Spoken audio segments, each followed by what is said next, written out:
আসসালামু আলাইকুম। আপনাদের আরএম বার্তা সংবাদে স্বাগতম। পাঠিয়েছে মোহাম্মদ জহিরুল ইসলাম। নিয়োগ প্রত্যাশী শিক্ষকদের শাহবাগ অবরোধ। তৃতীয় ধাপে সুপারিশপ্রাপ্ত প্রাথমিক সহকারী শিক্ষক এবং ১ থেকে ১২তম বেসরকারি শিক্ষক নিবন্ধন ও প্রত্যয়ন কর্তৃপক্ষ এনটিআরসি নিবন্ধিত নিয়োগ প্রত্যাশী শিক্ষকগণ গতকাল শাহবাগ মোড় অবরোধ করেন।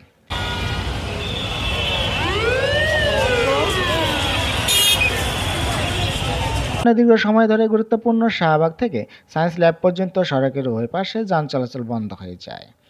এই সড়কটি বন্ধ থাকায় শাহবাগ ও আশপাশে গুরুত্বপূর্ণ রাস্তায় যান চলাচল তীব্র যানজটের চরম ভোগান্তিতে পড়েন সাধারণ মানুষ।